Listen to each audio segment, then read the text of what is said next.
Joining me right now is the Chamber of Digital Commerce founder and CEO Perianne Boring. Perianne, thanks for being here this morning. What is your reaction to what we heard from Bankman-Fried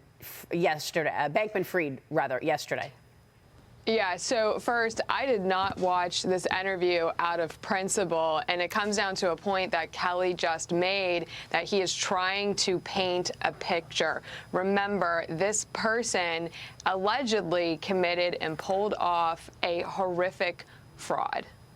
And now the mainstream media is giving this person a platform to further manipulate the public into thinking the perpetrator is the victim. Frankly, this is a distraction from what the justice system as well as Congress needs to do to investigate the facts about what happened.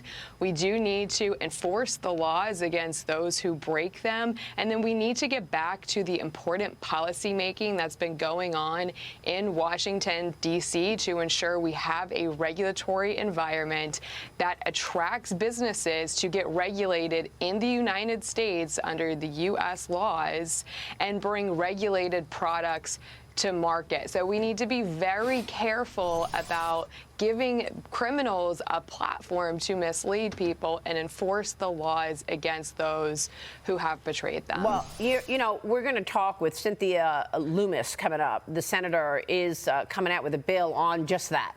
So I want to get your take on what is most appropriate to discuss with her. But back to Bankman-Fried, he also is saying pretty much, okay, so maybe I made a mistake and it was embarrassing, but I'm not a fraudster. It sounds like you think this was manipulated, planned out. This was a fraud that he led.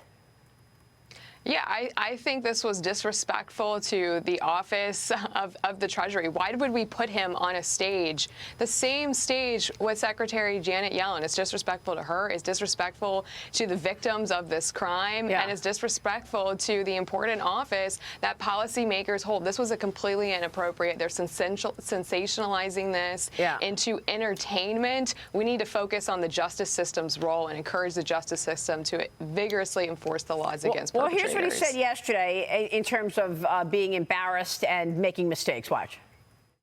I also, frankly, made a mistake that I feel pretty embarrassed to have made.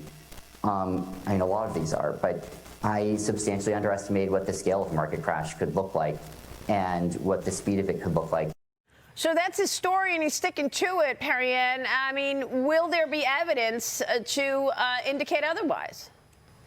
Well, again, this is the justice system's job, and this is Congress's job. There's going to be multiple. There's a hearing this afternoon in the Senate Ag Committee, the first hearing looking at the aftermath of FTX. He's allegedly been invited to testify in the House Financial Services Committee on December 13th. So investigations are underway. Congress and the Justice Department needs to get to the bottom of this. And again, we need to focus on creating a legal environment that provides protections for investors. Maria, I came on your show just a couple months ago, and we talked about the 10-year saga to bring a spot Bitcoin ETF to market, and the SEC has continually blocked all attempts to bring regulated Bitcoin products to market.